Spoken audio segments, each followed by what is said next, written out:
I'm Nicole Strickland. I have been fascinated with the unknown and paranormal realms since childhood. After a profound experience with my grandmother's spirit 20 years ago, I have been on a quest to observe, study, investigate, and communicate with the afterlife and beyond. It's been an ongoing journey of exploration and discovery, one that has taught me how mortality and the spirit world are forever bonded through the veils of time.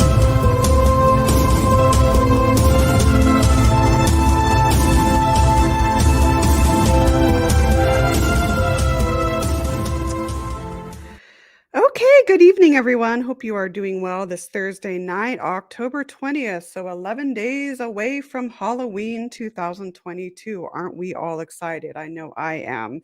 We have a great, fantastic guest for you tonight. Of course, thank you again for joining us as we explore the connection between life, death, and beyond right here on the Afterlife Chronicles on WLTK-DB.com. Of course, I'm your host, Nicole Strickland, and you can follow us with that handle right there at WLTK-DB, Afterlife Chronicles and Beyond, and afterlifechronicles.podbean.com. So, way to go, Padres. I just have to recap it. Okay, last night's game, or yesterday's game, I should say, was amazing. So, Padres won the Phillies 8-5. So, go Padres. We're all rooting for them here in San Diego. And then just a couple of announcements here. Like I've said on previous shows, I am very excited. My upcoming book, The Afterlife Chronicles, right? Exploring the connection between life, death, and beyond, will be published in January 2023. So that is the month that we are shooting for. Very, very excited for that. Also forgot to mention a couple of seconds ago, we now, many of you already know this, but we now have a station app. So whether you're an iPhone user or a Droid user, you can watch the shows right there on the app. It's great. I've used it. It's wonderful. New merch as well. I think there's a Halloween special as well going on now, WLTK-DB.com. So check out the station merchandise. It's amazing.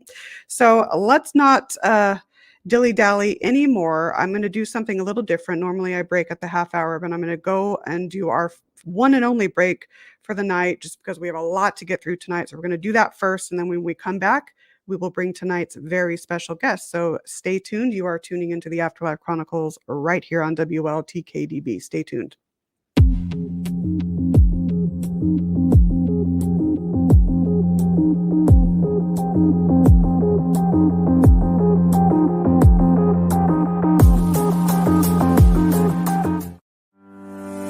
Ellie Weisensel's psychic medium is a medical intuitive that specializes as a body code practitioner. As an energy healer, Ellie offers additional services that allow her modalities to be intertwined with energetic healing. Within your subconscious lies information that knows everything about you and why you deal with specific conditions. The subconscious can be considered the blueprint to your entire body. With Ellie working physically with your subconscious mind, we detect what negative emotions are trapped and where they are stored within the body that is causing you your emotional and physical pain. This work is designed to remove imbalances and correct them energetically, getting to the root cause of why you have your condition, to help balance your body so it may heal itself. Your body is infinitely wise and wants to be in balance. The body code is not only gentle for humans, but it is also a gentle process to help animals. For more information, contact Ellie Weisensel at the website below.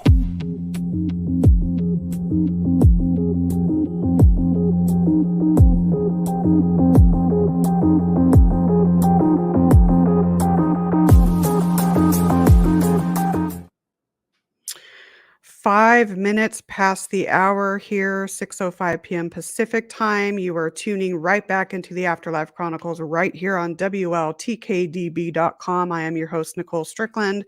We have a fantastic guest for you tonight, Natalie Zett, writer, actor, musician, photographer, an amazing all-around story. So I'm really looking forward to getting her on. In fact, let's bring her on right now. Natalie, how are you doing? Hey, doing great, Nicole. Good. I'm Really so good. glad to. I've been really looking forward. Ooh, I just scratched my mic with my pencil. Oh no. Hello. Let's Oh not do no. that. I have been looking forward to having you on. I think your story is amazing, and I can't wait for us to dive in and hear all about this and how it all came to be. Because you have an interesting story where it's not something that you planned; it came to you. And I think in many ways, not everyone believes in destiny. I get that, but in a way, Hmm. it's when that happens, it's very Hmm. meaningful for us. So let's go ahead and start out just with, how this all started for you and your, I forgot to advertise your website too, flowerintheriver.com, guys, which is the title of her book as well. So flowerintheriver.com, amazing book. I can't wait to read it myself. So Thank you. yeah, so let's go ahead and start out a little bit about yourself and how this journey started for you in writing this book and go from there. I will do that. So for the most part, I never wanted to write a book. I am a published writer, but I made money as a journalist, and Yeah. so I thought, oh, there's no money in books. I don't want to do that. And I thought, what do I have to write about? And you know the magic, right? And Yep. so my story actually began probably in Johnstown, Pennsylvania, where I was born, because that's where it all started. I was manufactured there. And for people who don't know about Johnstown, Pennsylvania, it is kind of a character in the novel because Johnstown is known for the one thing, and it's this massive flood that took place in 1889. And there's a Yeah. theme through my family. If there's a major disaster, one of my relatives is usually in it. So I had my one of my great great aunts was in that flood. She survived, and all four of my grandparents immigrated to Johnstown from various locales in Central and Eastern Europe in the late 1800s, early 1900s. So I'm very much I'm a coal miner's granddaughter. I will say that. Wow. Yes, yes, ma'am. And and very Eastern European in terms of how we were, what we were surrounded by, and that sort of thing. So very, I would say, humble beginnings. And so my father was an entertainer, and he had a radio show in Johnstown, Pennsylvania, and Indiana, Pennsylvania, home of Jimmy Stewart, people who know that Oh, actor. yes. Okay. Yes, So love that's my him. and so that's my family. My family's kind of unusual. But my dad's family, I will say this, you were talking about, your own encounters with the great beyond. My father's family, Eastern European, you've seen Dracula, you've seen Frankenstein in the 1930s. My family would be the villagers, or perhaps the vampires. I don't know. But that's the fan. I always joke around that I was brought up by the Addams family in some ways, but I Hey, that's a wanted good normal. thing. Well, That's it a good wasn't thing in at a the way. time, in a way. But when you're a kid, you want just the opposite of what you Yep, have. So yep. I did grow up around my father's family. I was very close to them. My mother's family is another story altogether, but I was close to them. And I was around people conducting seances, doing psychic readings, talking to the dead, reading tea leaves, coffee grounds, palms, whatever. This was normal. But then as you get older, as I got older, I realized other kids' families don't do these things. So I learned to kind of go into the closet about that. So many closets, so little time Right. for yours truly. So um, it was one of those things where, did I believe what they were doing was was happening? Did I have belief in it? Absolutely. Did I want Mhm. any part of it? Not really. I thought that's certainly not going to help me. I've got to get on with my life. So that was my beginning, and my family moved to Cleveland because my dad got a job on a radio station. And Oh, again, fantastic. yeah, but back in the day, the money just wasn't there for those types of jobs. So when dad's father died when dad was 12, 13 years old. So dad never finished high school or anything. So he ended up, blue collar. Mom worked for the post office. So that's my family again. But I always had higher aspirations for myself. That was one thing. And the other thing too is, when I was growing up, particularly in Cleveland, I thought, I don't belong here. I missed Johnstown, but it was one of those places where people had to leave because there was no work in Johnstown. Right. Dear beloved Johnstown, place of my heart, no work. And Mm. so that's my sort of, again, the humble beginnings were there. And I always wanted to do things like write. I wanted to perform like my dad was a performer. And also we're part, on my dad's side, part Romani. And so that enters into the fun too. So we've got this real, I call it a goulash, a DNA goulash on that side. We're a little bit of this, a little bit of whatever. And so, but all those, for whatever reason, I was able to tap into those ancestors without really wanting to eschewing my family, but also realizing I was drawn to certain things. Of course. And it's a usual kind of conundrum that people get into. So I'm growing up just thinking I'm going to have somewhat ordinary life, even though I was brought up by those people. But I thought, I've got to get out of Cleveland. This is not right. I need to leave. And there was this feeling too that I was having trouble with my family, not necessarily not getting along, but let's just say they did not accept who I was. I was a little too out there for them. And as you can see in my bio, I get bored easily, so I like to do different things. And my family was trying to get me, you need to do one thing, you need to do something normal, you got to make a living, don't forget, blah, blah, blah. And again, for school and stuff, I had to put myself through college and grad school and things like that. So it was a tough go. That's But amazing, though. oh, it was, I looking back, it was great. But at the time, it's fun now, but it's like, oh, back then I thought I'm going to die. I'm never going to finish this. I will die. And then I'll Right. get my If degree. I had to go back to school right now, I think I would too. It's like, I whoa, would how die did I many do times. that? Yeah. Posthumous degree awarded to. Yeah. Anyway, so yeah, so that's the kind of, and I lived all over the place. I did some really interesting, unusual, wacky things. Lived in a religious community, aka cult, for a number of years. And so I did I was exploring, I was seeking, and I was seeking through traditional types of religious things. My family's all mixed too religiously. So we have Catholic, Jewish, Protestant, Wow, that's Eastern Europe, eclectic. Byzantine, Eastern Byzantine, Russian Oh, wow. Orthodox. Yeah, I really am all those things inside. And I always say, girls, you're all pretty. I can't select one, but I'm able to tap into certain. I went to a Ukrainian festival a few years ago. My dear Oh, Ukrainian families. wow. We have a Ukrainian center in the Twin Cities. And I Mm. was standing in line with my little food ticket. I was in the line and the woman started yelling at me in Ukrainian, telling me to get into the kitchen, and I was late. I thought, we all look alike, I guess. So it's just one of those kind of I funny guess things. so. Roll that cabbage. Those cabbage rolls don't get rolled by themselves there, sister. I said, got my ticket. So I become whoever I'm with, I guess. I'm a chameleon. But that's the family background. Again, I was always writing.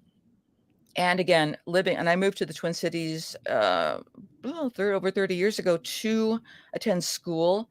And again, was getting along better with my family. They were still in Cleveland, going back and forth. But, I would not say close. I would say my family of choice, that was my family. My family of origin had not a whole lot to do with who I was. I made my own choices. I was really firm on that. Good for you. Well, here comes the pie in the face. Oh, So boy. in 96, my father died. Oh. And yeah, and it was one of those things where I was close to my dad. I loved his family. And when he died, it was like, I don't know what everybody doesn't experience this, but I experienced this like a hollowing out of my soul. Right. I literally was walking around like the golem, not the thing from Lord of the Rings, but basically an animated life force, but there was nothing inside. Right. And I was so, my grief took on some epic proportions and a lot of regret, a lot of, oh, why couldn't you have been more normal, myself, stuff like that. So I embarrassed my family. But I think that was okay to go through that kind of self-reflection because I really had to look at myself. And in the midst of that, here's where things start to get wacky. About a year after my father's death, my mother's sister in Chicago, this is my mother's side again, not real close to them at all. I thought the woman was dead. She was a former reporter in Chicago in the 1930s.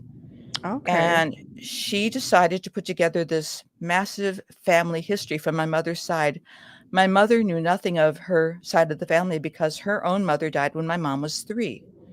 And that part of the family was in Johnstown. Her father raised her in Johnstown. The rest was in Chicago. And back in my mother was born in 1931. Travel wasn't the way it is now. So she really never saw her sister, her half sister. She had an older half brother as well.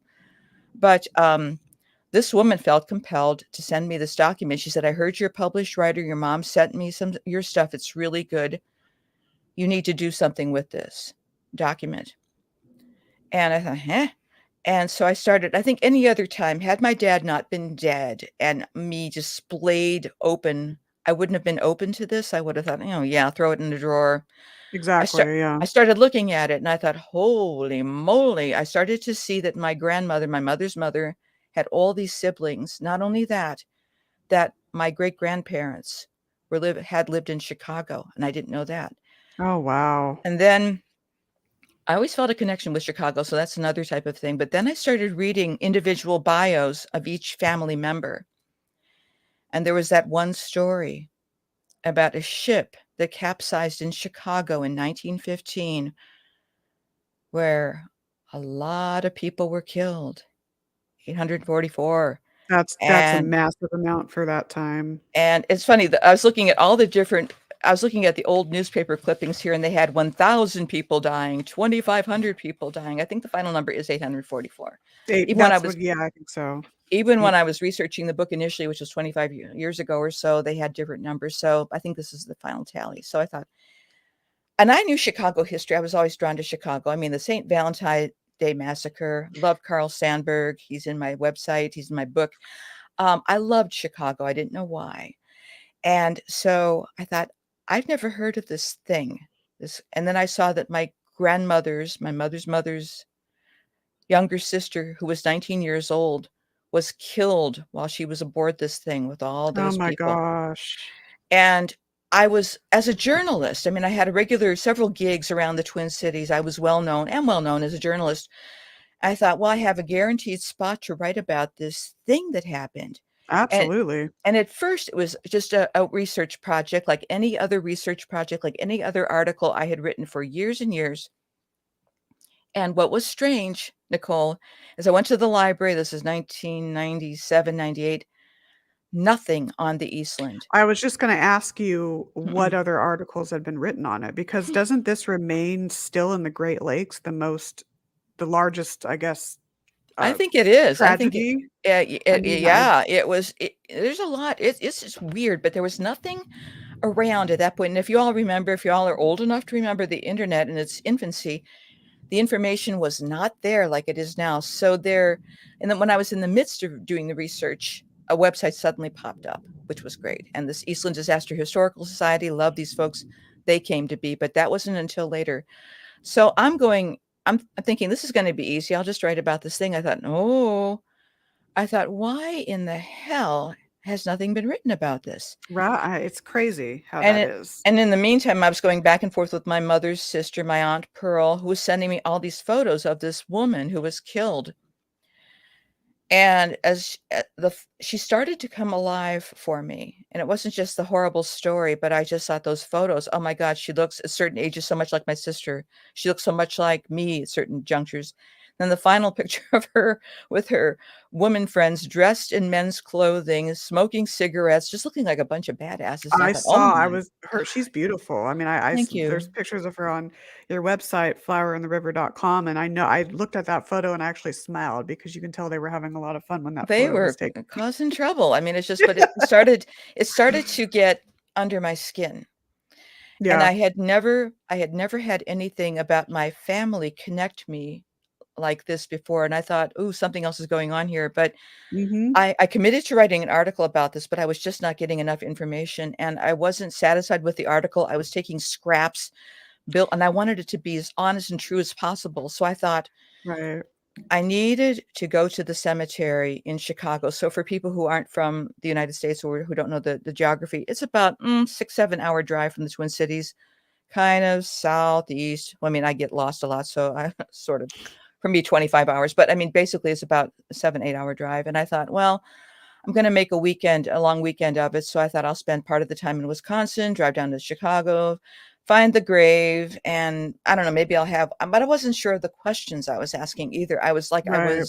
I hate to use the word possessed because that has negative connotations, but I'll say I was going through a magnificent obsession. There you go. I like that. I Okay. like That that. That's book. awesome, right? Okay. So I I've been was there. I know what that's like. okay. I know, and I know probably anybody who's listening to this knows, because why else would you be here? Right. But I want to stop and say I'd never felt that kind of connection to my family like this before. And I thought, oh my God, what if everything I thought about them was wrong? Oh Lord. And Long story condensed, Cliff Notes version. I stayed in Wisconsin overnight, preparing to go to Chicago the next day. I'll go to the cemetery. Easy. And that night in the hotel in Wisconsin, stuff started happening, and I still don't know what the stuff was. There were Oh, noises of what? undetermined Oh my origin. gosh. I know. And I am not, even though I was brought up around this stuff, I tend to be more skeptical. And I also learned that too from my very spooky relatives, to be very discerning, do not believe That's good. everything or Gotta anybody. be. I was brought up by psychic snobs, basically. I think of the family on my dad's side. They were very much like, they would go to places like Lilydale or whatever and come back and complain, bunch of phonies. So they were snobby. But I learned also to be very careful about Yeah. who and what I let in.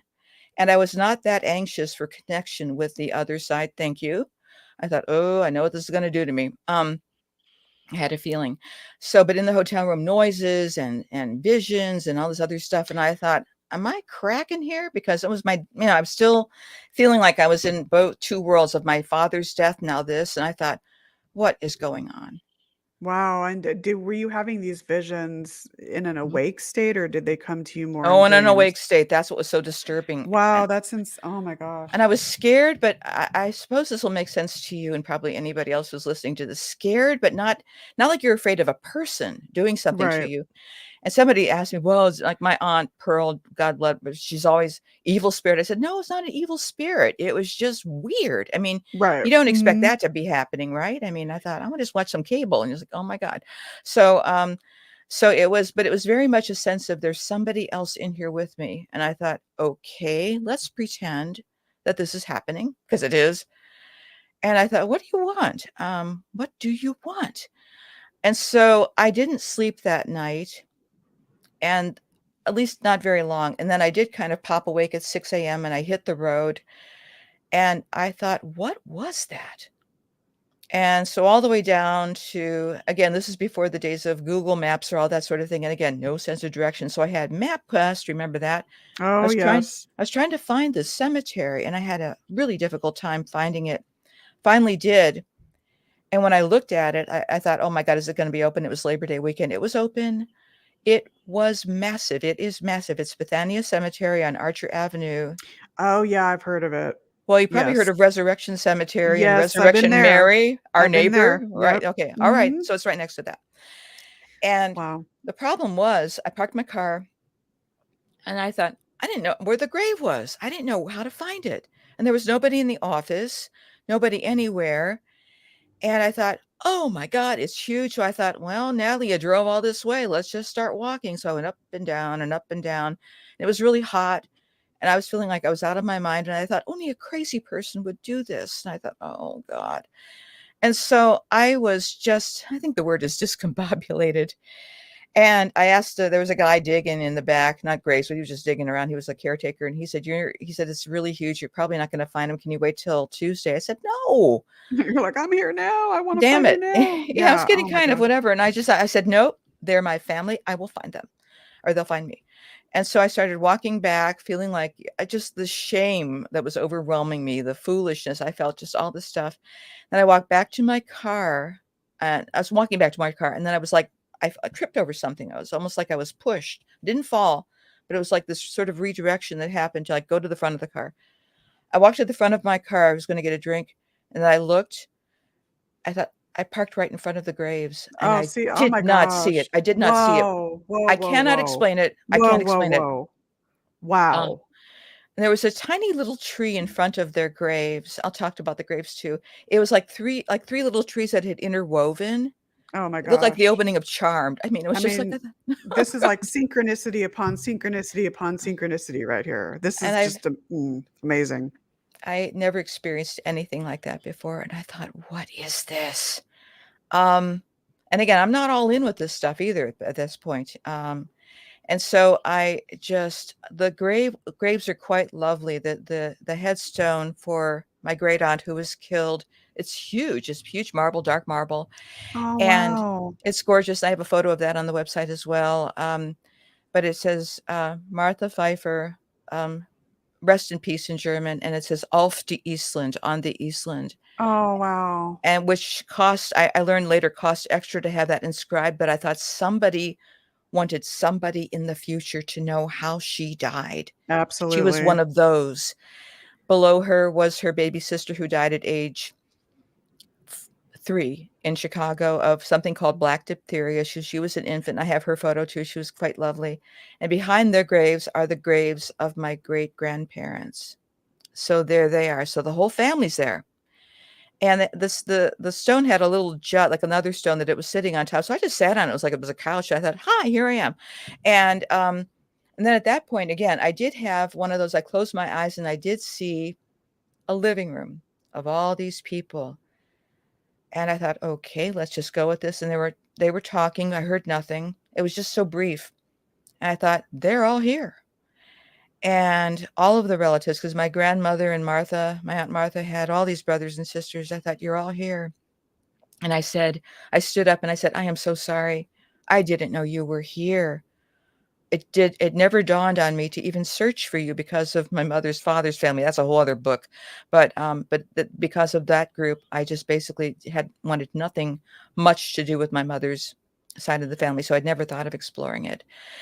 And so when I was there, I thought, oh my God. The other thing too is just, I think any person who becomes a genealogist finally recognizes I'm here because you once were. My great grandparents made that decision to come to this country. And I just, Yeah, was remembering that again today. And I thought, oh my gosh.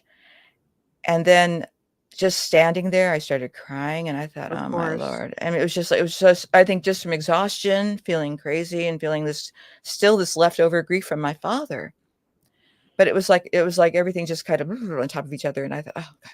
I thought, got to get back to the Twin Cities. But when I was looking at the grave, it had a nice reflection. My face was superimposed on the headstone of Martha's. And I thought, from this day forward, I am forever branded with your name, your cause of death on my life. And I didn't know how prescient that was. That's very eloquently said, and, it goes to show that, you can foster the connection Mhm. even after someone Oh, departs this yeah. plane, Oh, even yeah. stronger. So this is a prime example of that. Yeah, I'll Wow. start to tell you about all the trouble she started causing, but she's 19 forever, forever 19. But anyway, so it was just one of those moments where I could never get back the emotion. I wish I could sometimes those first Yeah. findings of something. And what I realized many years later, what I learned from another genealogist, Hank Z. Jones, he wrote a couple books on psychic genealogies, and he said it is so typical. I was not special at all. It's very typical to go looking for graves and you go right in front of them or you land with them. It's like they find you. They I find didn't you, know. right. Yeah. And I thought I was special, but apparently not. And so, but it was one of those things because I had no access to that book. And I really, again, I didn't even know how to do a family history at that point. I thought, well, I don't know.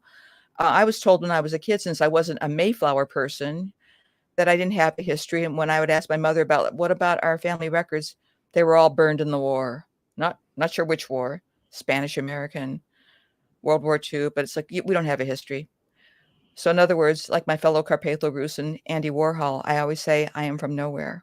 I have this quoted down because I mean, this is right here. Hmm. Amazing. I am from nowhere. You can be Hmm. all things when you're from nowhere because Yeah, you end up being from everywhere. that is true. That's like very prophetic and very profound. Thank you. Good I, stuff. oh, thank you. Well, there's a fluidity. My partner's often said this too. There's a way where I can just go from thing to thing, and it's quite natural. It's not contrived. It's not anything. It's just I am all those people, Mhm. and because they're living inside me, and it's just like they seem to be hanging, taking up space here. So it's like okay, whatever. Um, but I did get back to the Twin Cities and I did write the article. But here's the other thing that happened. It was just like I felt like, okay, it will be done. I'll have it to my editor. In the midst of writing the article, I was living at that point. I was single, living at that point in a very small apartment in St. Paul. And in my bedroom, my office, I was typing my little article and oh, it's coming together so nice. And all of a sudden, bang, in the kitchen was not that far, just a few feet from the my bedroom. All the stuff on top of my refrigerator, because that's where you store things when you're have a small place to live, was on the floor.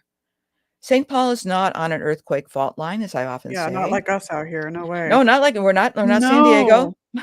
A lot of my relatives relocated to San Diego, by the way, and all the stories about the earthquakes. Oh, yes. We just had Yes, one a couple ma'am. weeks ago. Yep. No. Mm-mm. Well, that was quite traumatizing.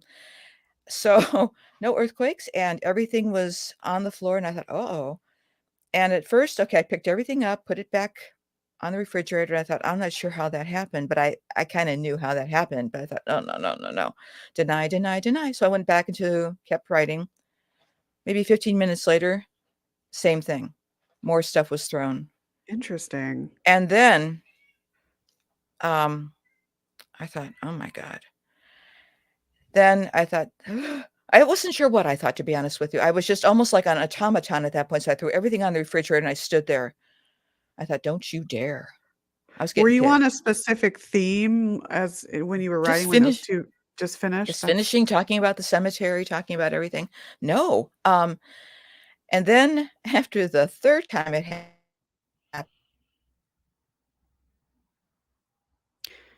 I think we have a cut there in the audio. I don't know if you guys can hear that. okay. Oh, there you are. You back? Yeah. Yep, there you Yeah, I are. came Yeah. back. Yeah. I shut down Maybe every, I don't know if other people could hear. There was a cut there, yeah. at least from my Yeah, end. it's But okay. It go ahead. happens. Okay. So It does all the time. I just stood there with all the stuff on the floor. I thought, God, couldn't you?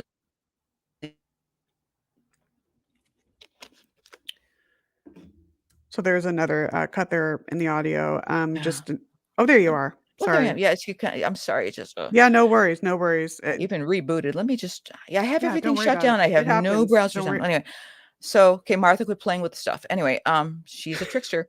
I was gonna So ask you who you think it was. Yeah. I think, well, yeah, I do. And then I was getting kind of. I thought this is just getting so weird. And when I was really kind of scared, and I thought, who can I talk about this with? Nobody. I thought I'll call my mommy. She was in Cleveland. And my mother was very much skeptical, but open skeptic, I would say, like I am. And I called her and I said, "Oh, Mom, I got all this information about your Aunt Martha. I've got photos. I've got everything from the cemetery." She said, "Really?" I said, "Yeah." And I got some rocks. I'll send them to you and the pictures. And I said, "I think I brought something else back from the cemetery too." She said, "Well, what's that?" I said, "Aunt Martha."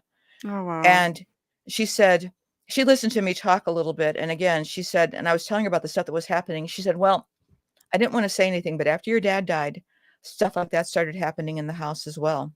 Oh, wow. We, Interesting. we experienced some of that. So I said, "Well, what am I supposed to do?" She said, "Well, I don't know." She said, "She's not going to hurt you." She said, she's just, yeah, whatever. And she hung up, which is typical because my mom, the emotion of it was hard.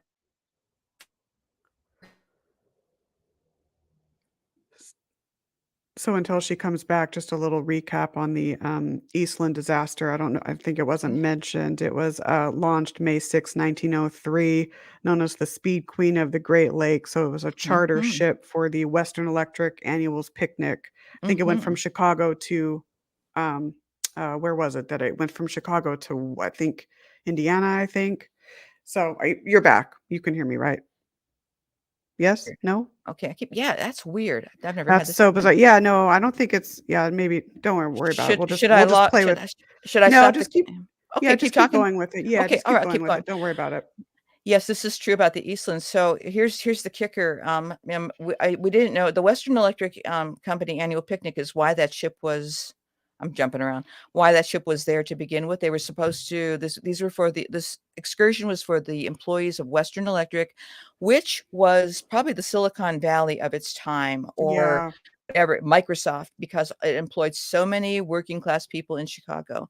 They made telephones. They got into sound in terms of the early motion pictures. They were into everything, cabling. There was nothing they didn't touch. And That's how these important annual they were. excursions were like vacations for them because They I were read that photo they didn't ops. take many vacations. No, they didn't. They worked 7 days a week. There were no unions, no workers' rights, things like that, which my mother's sister reminded me of. But here's the kicker. The kicker is this. My grandmother worked for Western Electric. Okay. Her sister who was killed did not. She gave her sister the tickets because the event was supposed to be filled with young people, and she thought, maybe she could meet someone because she had just her fiance moved to California and left her for somebody else. So she thought, okay, this will be a chance for Martha to meet some people, have some fun. Martha should not have been on that ship. My grandmother should have been. Oh my gosh. So when I learned that, it was one of those things where I thought, I owe you one. And I thought, I'm not sure what to do here. This was still in kind of being confused about the whole thing, but I'm going to try to dig up this history, and I'm going to make sure that you're known.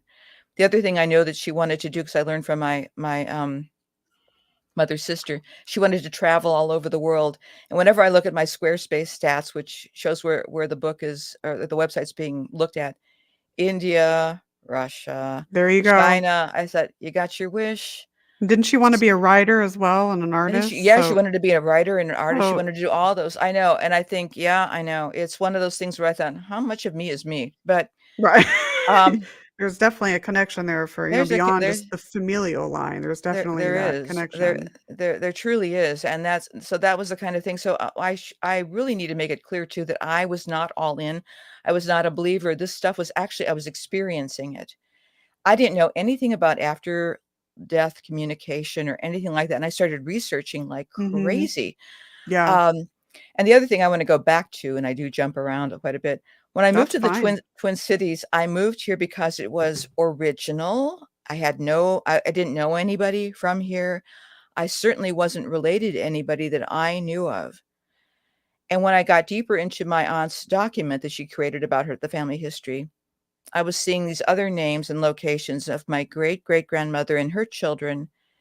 They relocated to Western Wisconsin, just across the border from where I was living. So in other words, about an hour and a half from where I moved. No, that's close. And so I moved up here because, oddly enough, it felt familiar.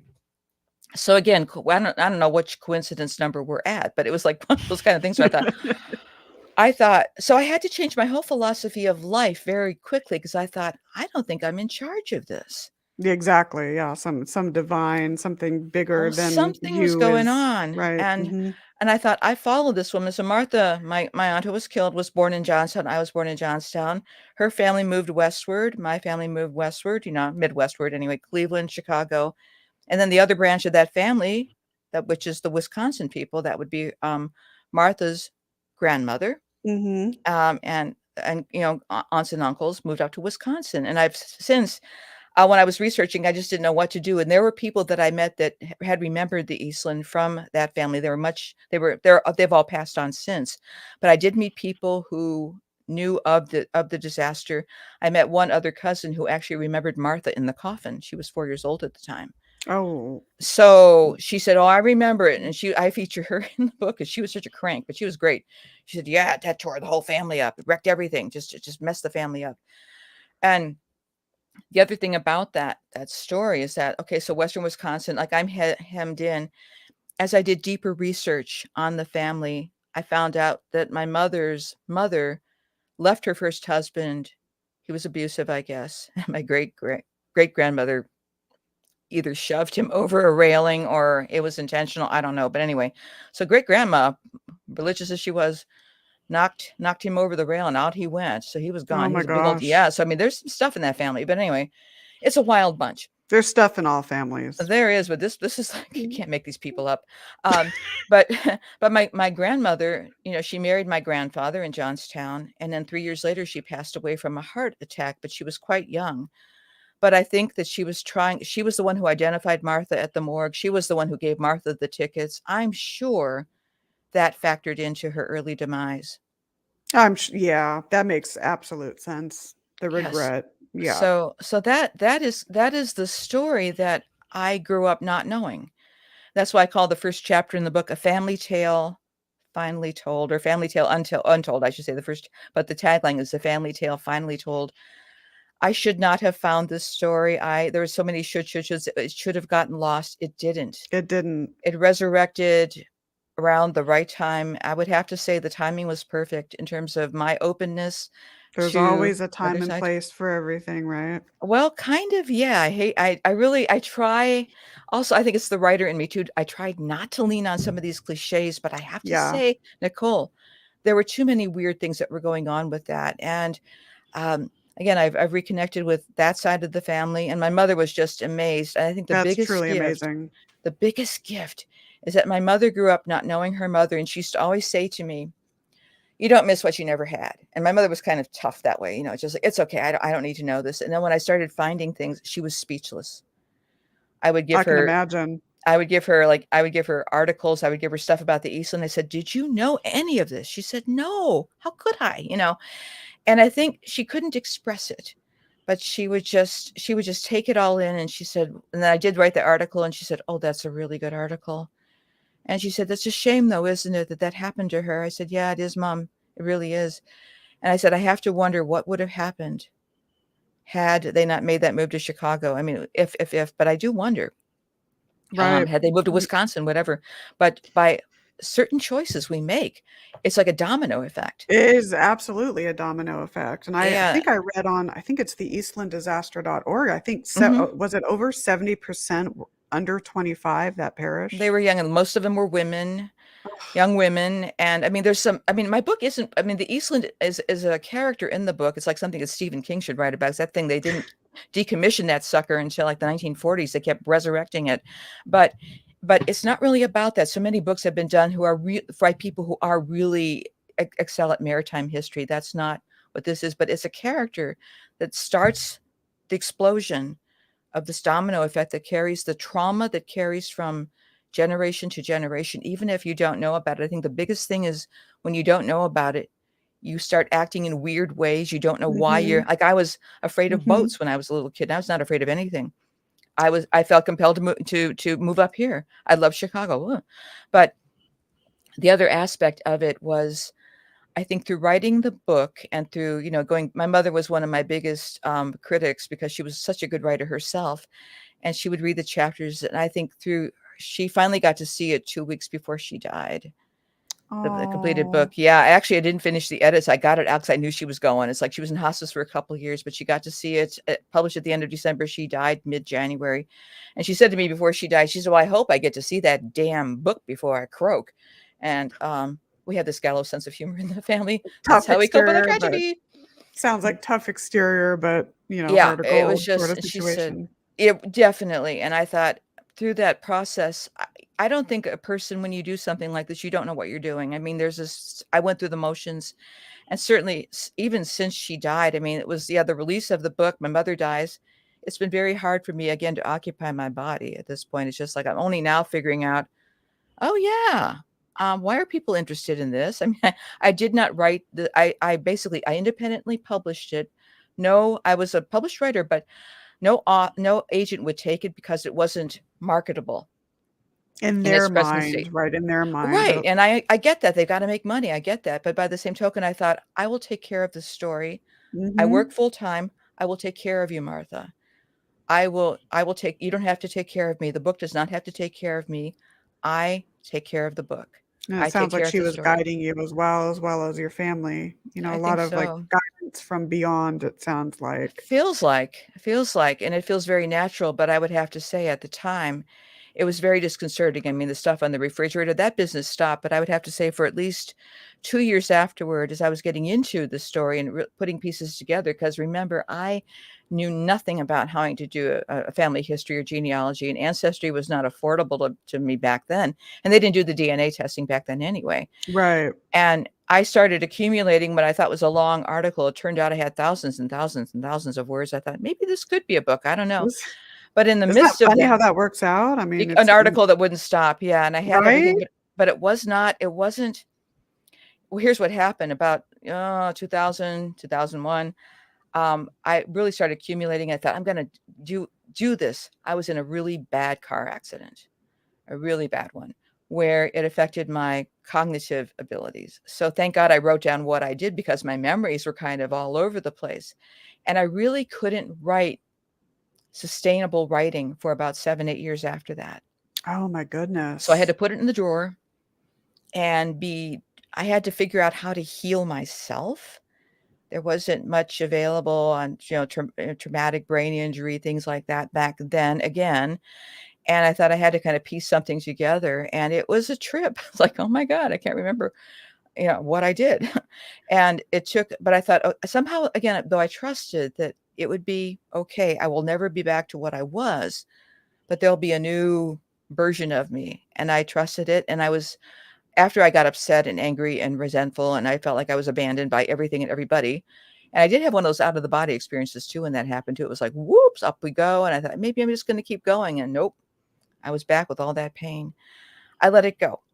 And I think that's an important part of the creative process too, to be invested, as you know. I mean, you put together the beautiful sheet that I complimented you on, Nicole. I love that That's a sheet. Word document right I there. love it because you prepared, and I prepared as much as I could. But again, I had no control over getting hit by a car. I did not bring that on myself. Sorry, that was not part of my karmic debt or anything. I don't buy into any of that. It's just somebody crashed a stop sign. Yep. And then I had to learn how to figure things out.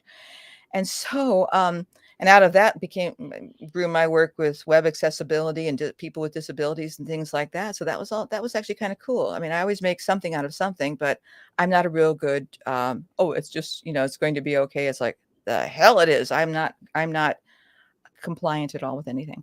So I think the creative process strengthens and improves too the more challenges you have. I think you're right. But at the I time, I think would there not is have a said link that. to that. Yeah.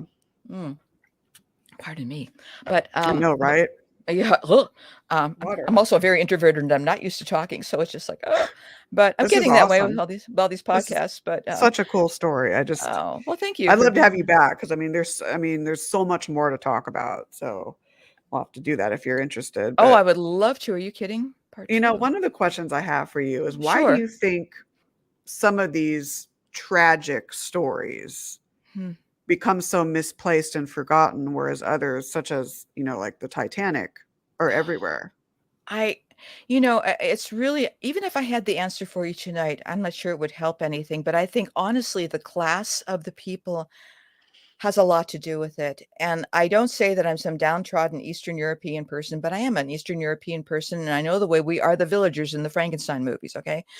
And we are, we're swinging to the polka and all this other stuff. And we're considered the laborers. We're considered the blue collar people. We are the dispensable people. I mean, I look at some of the history. My grandfather, my dad's dad, was in a terrible mining accident, and it nearly cost him his leg, and the gangrene that consumed him the pain was so horrible, he hung himself.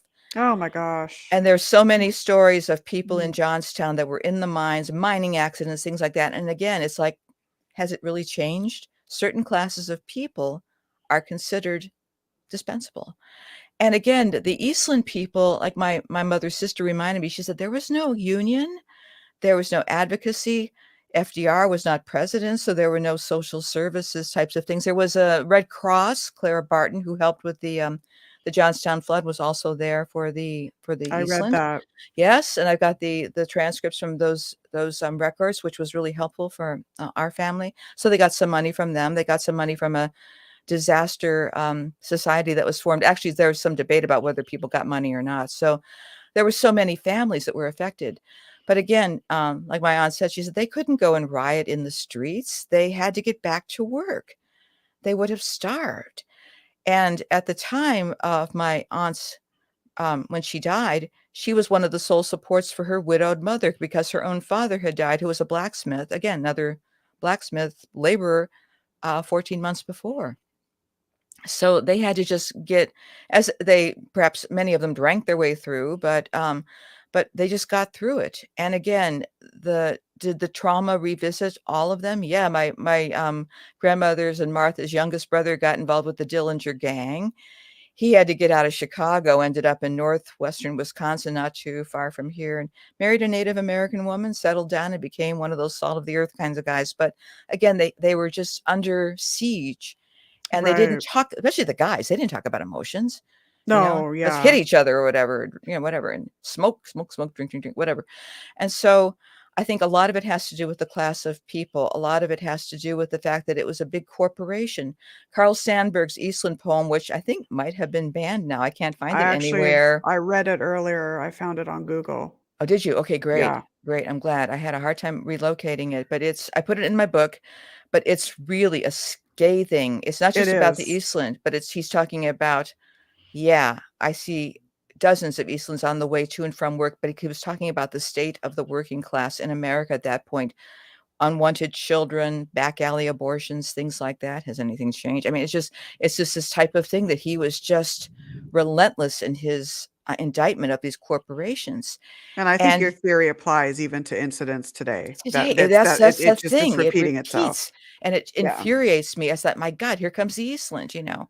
exactly. Yeah. And people without a voice, people who don't know. Again, many of the people, the employees of Western Electric, like my family, the children were fluent in English, but a lot of times the parents, the older generations, were not. Even my family, the ones I grew up around, who were from the old country, they didn't bother learning the language. Why bother? The kids will translate for you, you know. So it's that type of thing too. So it's a language barrier. It's a lack of social services. Um, I mean, there were things like Jane Addams' Hull House and settlement houses and things like that, but that didn't necessarily reach everyone. So they just had to carry on and deal with what it was. So I think that's part of it. But the one thing that the Eastland had that the Titanic did not have, there was this incredible Japanese American photographer on the scene to photograph the, you know, the event. Oh, the Jun photos Fujita, are, aren't they yeah, amazing? they're The, absolutely phenomenal. I mean, hard to look at some of hard them, to don't get look me at. wrong, They're but they're wow. but he did. Oh, I mean, I think he was the main photographer, and he went. The other thing I should mention too is in the book, but it's worth mentioning, is that they didn't know where to put all the bodies. So Right. there were all those people, and then we had the injured and things like that. So some were kept in the Reed Murdoch warehouse, which is still standing today, but the others went to, guess where? The Second Regiment Armory, Which is aka Oprah Oprah Winfrey's Harpo Studios. Studios. Yep. So Oh, and it makes me wonder if they've had incidences in there. I heard Oh, that there they you had, go. Yeah. even though it's McDonald's headquarters now, which just seems so wrong, but oh, what are you Oh, gonna do? yeah. I know it is. Why? It's but I saw it when it was Why? Oprah's. I know. It's like, but it's still there. I mean, and in terms of, people have asked me, did you feel anything at the disaster site? 'Cause I've been there many times. No. Where I felt the vibrations, and where my friend, who was my photographer at the time, was feeling the vibrations, was in front of the house where my great grandparents and Martha lived. That makes sense. That house still stands, and it was just like people were touching us. And we got into the car afterwards, and my friend said, "No, I felt something. I felt somebody touching my hands." And then she kind of got relaxed with it, and she said, I think they're welcoming us. But that was the most palpable sensations were there, not at the disaster site. I felt sadness. The disaster site is at Clark and LaSalle, Chicago River, off of Wacker Drive, for those who know Chicago. It used to I've be. actually been to it where the plaque is. Yeah. Oh, thank And you for being there. Oh, yeah, there's almost a sense of peace there. I there don't is. really It's. feel, maybe a little tiny bit for me when I was Mhm. there, a little Did sadness, you? but that was probably my sadness. But generally, it's like It's a it very felt, nice location, actually. yeah, It's it's just, it's like, beautiful. and it's well hidden. So I've never felt, and I never tried to make anything happen, but the absurdity of how peaceful it is now. And I thought, what did you look like on that day when all that ship was Oh my turned on its gosh. side? The ship capsized because it was top heavy, and it also was built for speed, and it was built as a cargo ship. So like the designers who built it did not build it to be a passenger ship. I wonder There if were they two. loaded too quickly They because loaded I too read quickly. 50 Yeah, people they. every minute or something like that. Well, they also released the ballast, so it was up too high already to get more Oh, people yeah. aboard. It Right. was, and they, Yeah. actually, the Titanic helped kill the Eastland, as I always say, because they overloaded it with lifeboats. So the thing was already top heavy. It was filled in with concrete on top, and so it capsized like somebody said, like an egg just rolling over. Yeah, I read that some guy said it was like going back and forth, Yep, and he couldn't it even believe listed, his yeah. eyes, and then people Mhm, were rolling down it. mhm, Like, mhm. I guess he likened it to a bunch of kids rolling down a grassy hill. That's what Yeah, just I'm kind of just rolling right off. trying to imagine this. I mean, oh my gosh, the terror Yeah, and it just, and the I mean, eyewitnesses. there was a nice reenactment done. It was done on, I saw it on Chicago's, public, TV station, a nice documentary Documentary. where they did a reenactment that just up people, and like people like my aunt were at the bottom, so that she was crushed. Oh, geez. A Oh my lot of them were gosh. crushed, but there was a guy that I met who used to have an Eastland museum. He's long since retired it, but I think his grandfather was one of the divers, and he was trying to, get into the side with a blowtorch, and the captain was coming after him for drilling holes in his ship. So then they went after the captain. I mean, I cannot imagine the pandemonium of that. No, no, not in the, oh my gosh, no. I mean, I'm just like trying to imagine myself there. I mean, the terror of these, and a lot of these people were under Just like 25. I mean, helpless. kids, you know? Children and Yeah, whole infants. families were killed. Yeah. If you get back to Chicago, be sure to see the Bohemian National Cemetery, because I think most of the Eastland Next victims are time I'm buried there. there, Yeah, next go time see I'm it. The there, I beautiful definitely wanna statuary. Yeah, definitely wanna go see it. We have about 5 minutes we left. I do. wanted Oh, you to I know, I would love to have you back if you I'm gonna come want. back. Yes, because Bring me I back, mean, Nicole. my goodness, there's enough here for, like, a gazillion more episodes, but, your book, get My where book. people can, to buy it. I know you said it's global, which is awesome. Flower Mm-hmm. in the River. I've seen the cover, guys. This is an Mm. amazingly produced book. So Oh, thank you. Thank you. please Thank get you. yours. I can't wait to read it. So, but anyways, yeah. Sure. Yes. Few minutes left. Talk about the book, where people can get it, Sure. anything else you wanna share, and then we'll Sure. have you Just back for sure. You can go to my website, www. The name of the book is Flower in the River, not flowers, but Flower in the River, all run together. My name is Natalie Zett. You can find me pretty easily. I'm on all the socials, so you can find me there. But you can buy it through Amazon. Again, I publish globally, so you can go to Barnes and Noble, any place you want. And my cover was designed by a Cleveland artist. He did the imaging, but the ultimate design was done by a lovely Ukrainian design agency. And before all this happened in Ukraine, but I was so glad to work with. I always have to keep it in the family. Oh, So yes. they did the cover. So shout out to Oh Miblart my gosh, and Kiev, totally, totally. Slava Ukrainia. So yes, so Striking cover. I love covers when, when you look at them, it's like you feel it. You yeah, feel the energy of the that's book just they before you did even it. open it. The kids did it. So that's so thank you for having me on your show. I'm just such an honor. Very Yes, nice. I mean, it really is an honor to talk with you. I'm like you. I've always been attracted to these misplaced, forgotten Yeah, stories. that's There's so just nice. something about them, Mm, and I know that, your family is very proud of you, thank you. for doing what doing what you've done. You're telling their story, you're letting it live, and so it's kinda like you're continuing their legacy, and I think that's just truly amazing. Oh, Very that's very kind. commendable. Very Yeah. kind. Thank you, Nicole. Absolutely. So we'll definitely get you back on. Any last words of wisdom that you have? Sure. Just remember that, as I say, as a genealogist, I'll talk about that some other time. We're all future dead people, so make it work and keep a nice what you want future generations to know about you. Yeah, I Yeah, have you call it is it the memento memento mori? mori. Yeah, There it's you like the go. Stoics. Yes. Yeah, it's like we are all future dead people. And when you work at genealogy, like I do, and we'll talk about that maybe next time. Sure. It brings it right home, and There it it's does. actually very Yep. comforting. It's okay. We'll all meet again. Absolutely. Well, Yeah. this is a phenomenal story. Thank you so much Thank for taking you. your time to come on. We'll definitely get you booked and probably like after the new year for sure. Sounds great. So awesome story again, Thank Natalie you. Zett, flowerintheriver.com. I've been to the site. It's awesome. So check that out. Next week, we have John Davis. And so he is a near death experiencer, and he has one of the most profound near death encounters I've ever heard of. So really looking forward to having him on. So thank you again, Natalie, for joining me. Thank I hope you. you have a wonderful week, and I hope you guys have an awesome weekend. And I guess that is about it. And we will see you next week. Have a good night, guys. See you next week. Have a good The one. truth is here and now on WLTK-DB Talk Radio at WLTK-DB.com.